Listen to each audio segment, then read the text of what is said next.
Olá pessoal, nós vamos falar agora sobre a Revolução Chinesa, parte 2.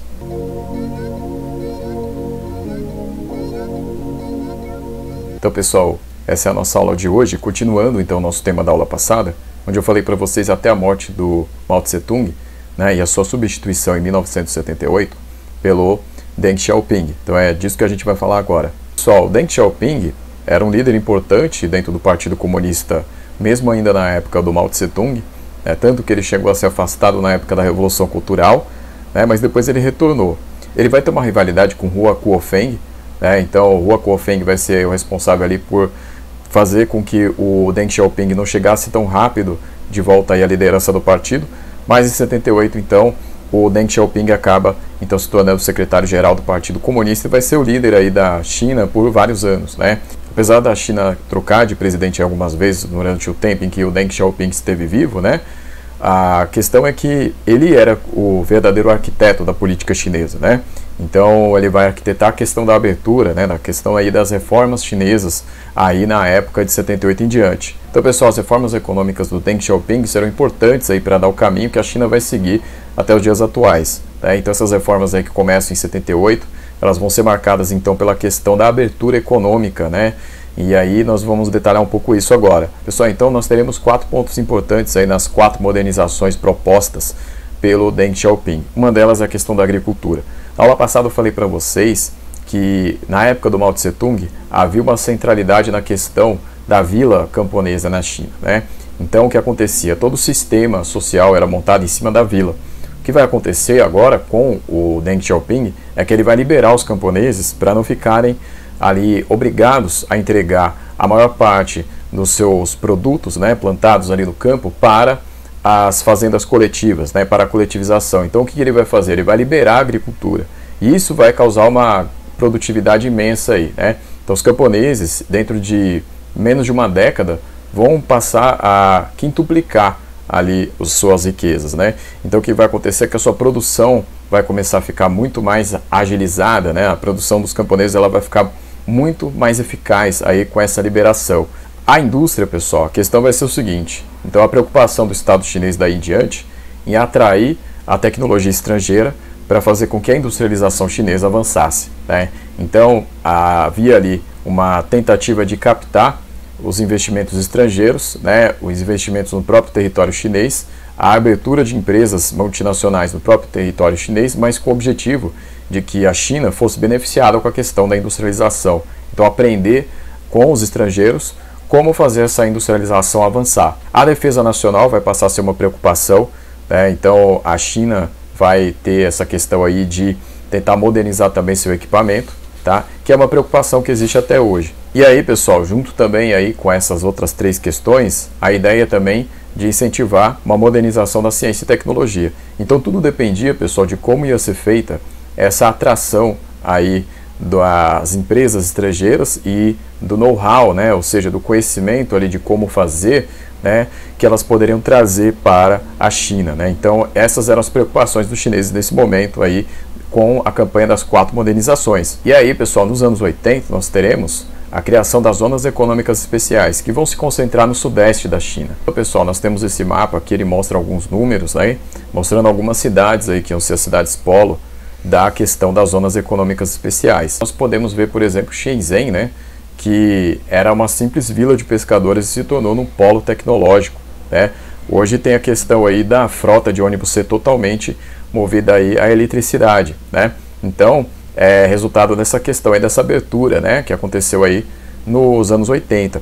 Então, nós temos aí, por exemplo, pessoal, a cidade de Xiamen, ali o número 2, Vocês têm, por exemplo, ali a cidade também de Zhuhai, número 5 ali. Então, vocês podem ver nesse mapa aqui que se concentra aí na questão do sudeste. A cidade que fica um pouco mais afastada ali, pessoal, é Xangai, Então, Xangai que está ali o número 1, que está um pouco mais ao norte ali, mas também vai participar dessa questão aí, dessa abertura econômica através das zonas econômicas especiais. Pessoal, aí nós podemos ver aí também a letra A e a letra B. Letra A é Hong Kong, letra B é Macau, Então são 2 territórios aí que não estão da mesma forma como as cidades chinesas, mas fazem parte da China, mas como regiões especiais, Então hoje existe uma política aí do governo chinês de tentar fazer com que essas duas regiões especiais se integrem, né, no sistema chinês, mas mantendo-se aí no sistema capitalista, né? Então, enquanto a China mantém esse sistema socialista,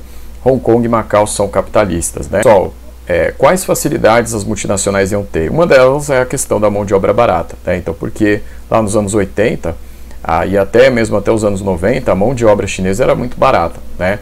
Então, a renda per capita chinesa era muito baixa, então isso seria um atrativo para as empresas estrangeiras se instalarem na China e utilizarem essa mão de obra para terem mais lucro, né? Então, pagariam salários baixos, teriam lucro aí devido a isso, né? Então, esse era um dos atrativos. Além disso, pessoal, o mercado de consumo chinês, né? Porque são mais de 1 bilhão de pessoas, né? É o país mais populoso do mundo. Oferece aí essa questão desse mercado aí enorme, né? Que só tem ali uma rivalidade com a Índia, né? Porque a Índia também tem mais de 1 bilhão de pessoas.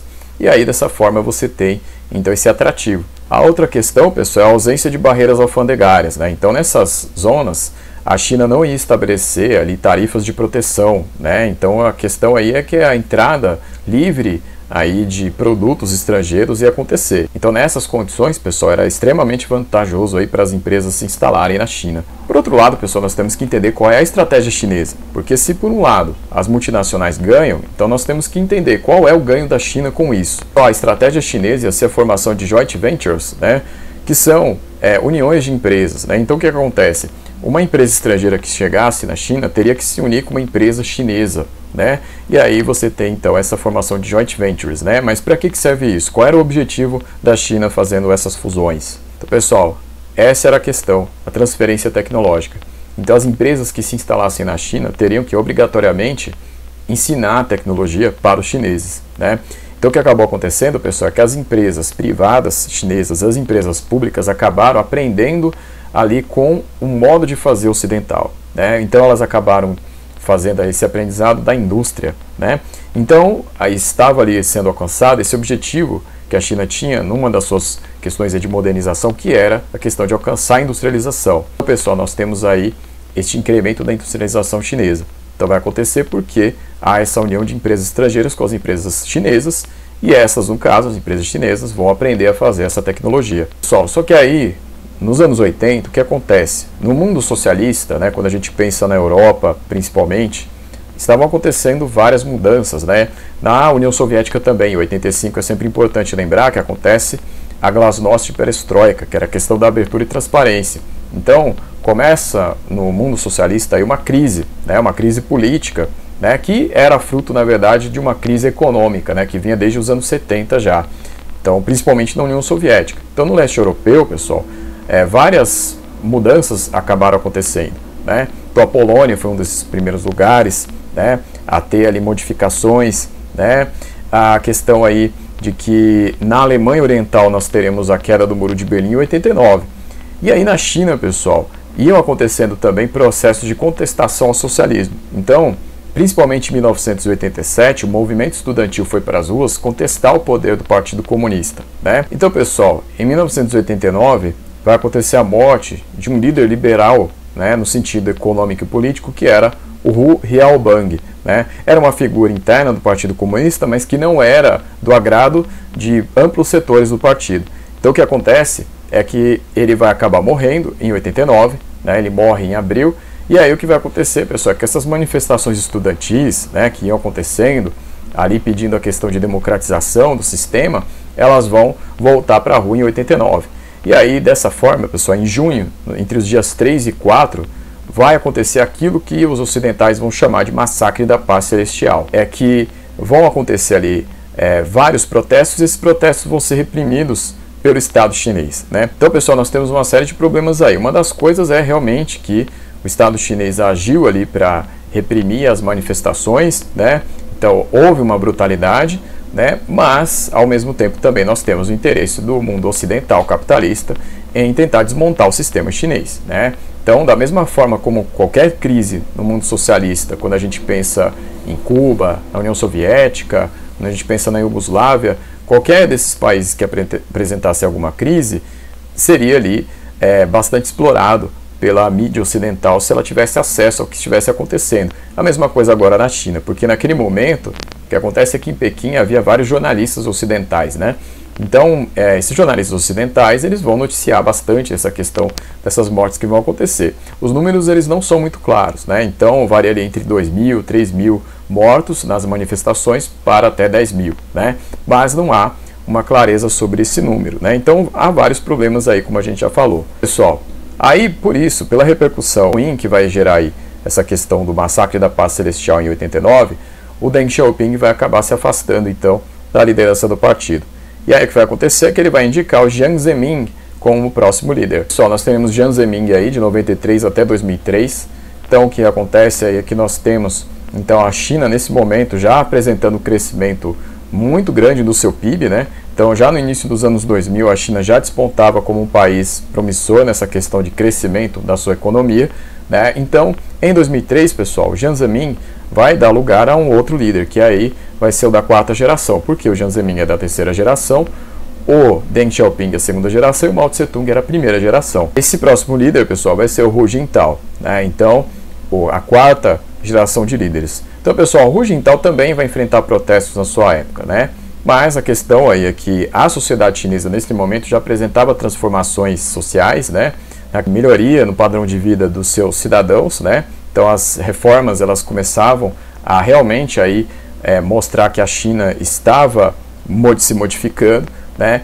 E além disso, pessoal, né, várias questões aí como a questão do acesso à internet que começa a crescer mais nessa época aí do Hu Jintao, né? E aí surgem algumas questões, né? Porque a questão aí do que os chineses vão acessar na internet, né? Então, pessoal, na época do Hu Jintao é que aparece aí a tentativa dos chineses de dinamizar a questão do seu setor estatal.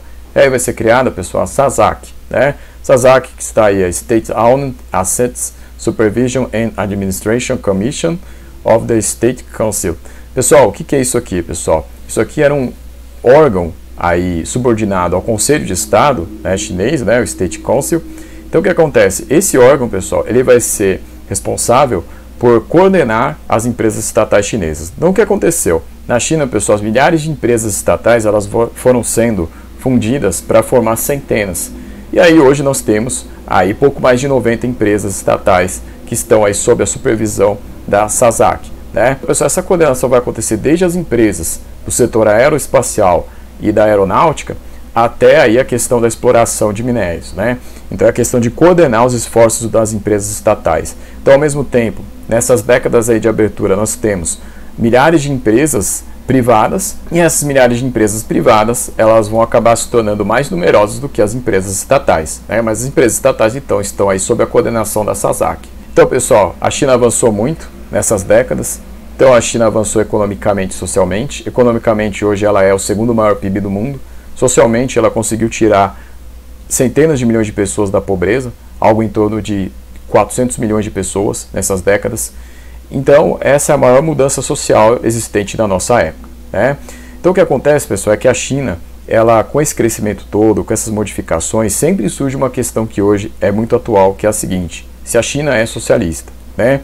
Então, o que acontece? Há várias interpretações aí sobre o que a China é hoje, né? Então, alguns setores vão considerar a China como um capitalismo de Estado, né? Então, você tem aí a entrada das empresas multinacionais, você tem aí o comércio sendo liberado, tudo isso acontecendo. Então, há essa vertente aí que considera a China como capitalismo de Estado, né? Ou seja, as relações aí capitalistas, né, instaladas desde 78 e o Estado chinês coordenando aí essas questões, né? Mas há outros setores que consideram ainda a China como um país socialista, né? Então, o que acontece? Essa vertente que considera a China como um país socialista, ela acredita ali na questão do planejamento, né? Porque o planejamento ainda é aquilo que diferencia então a economia chinesa em relação às economias ocidentais, né? Mas isso também gera muita controvérsia, né? Por quê? Porque há planejamento também nas economias capitalistas, né? Bom, quando surge esse argumento, o que acontece? O pessoal que defende que a China ainda é um país socialista vai dizer que há mecanismos na China que não há em países capitalistas, como por exemplo aí na questão do combate ao Covid-19, né, onde há comitês que o próprio Partido Comunista ali lidera, que são comitês de bairro, né? Então esses comitês de bairro foram responsáveis aí pelo combate aí na questão de alertar as pessoas para seguir as regras sanitárias, né? Então foi uma presença aí massiva, né, dos mais de 95 milhões de membros do Partido Comunista ao redor do país, aí em volta, aí dentro do país, incentivando as pessoas a seguirem as regras, né? Então, isso é uma das coisas aí que se coloca aí para a questão de dizer que a China tem uma organização social ainda socialista e não capitalista, né? Porque no capitalismo isso seria algo não muito pensável, né? Essa questão aí de organização de comitês aí liderados pelo partido, né? Por um partido comunista, né? Então, essa é uma das questões que são colocadas. Um outro argumento também que se utiliza para dizer que a China ainda é um país socialista é a questão da presença do próprio Partido Comunista dentro das empresas. Só as empresas chinesas têm a presença dos membros do próprio Partido Comunista. O que acontece é que esses membros, então, eles têm poder aí de influenciar as decisões de empresas, né? Ainda, pessoal, uma discussão que é a seguinte, de que a China talvez seja uma experiência muito nova ainda para ser compreendida. Então talvez ela seja o amálgama, ou seja, a mistura de vários sistemas ou formações sociais, econômicos e sociais, né? Então há até a hipótese de que a China represente uma nova formação econômica e social. Não seja nem o capitalismo e nem o socialismo, né? Ela pode ser algo aí diferente dos dois, né? Então a China ainda é uma experiência a ser estudada cada vez mais. Pessoal, por enquanto é isso daqui. Cabe apontar também que hoje há uma concorrência muito forte da China em relação aos Estados Unidos, principalmente na questão da tecnologia do 5G, né? Então os Estados Unidos realmente sentem uma ameaça na questão da tecnologia do 5G, porque ela é muito mais veloz aí do que as tecnologias existentes, né? Então a resposta ali é de 1/1000 de segundo, né, na questão aí dos comandos, né? Então isso vai definir aí muitas coisas muito mais rápido do que se viu até hoje, né? Então essa tecnologia aí ela vem sendo combatida pelos Estados Unidos, né? Então é uma briga entre os estados, né? O Estado americano e o Estado chinês. Então alguns já até desenham isso como uma nova Guerra Fria, né? Então, pessoal, outra coisa importante de salientar é a questão dos planos a longo prazo aí da China, né? Então o plano mais importante é a questão dos 2 centenários, né? Então o que são os 2 centenários? Um deles termina em 2021, que é o seguinte: é a fundação do Partido Comunista, que completa 100 anos. Então o objetivo é tornar a sociedade chinesa uma sociedade socialista moderadamente próspera.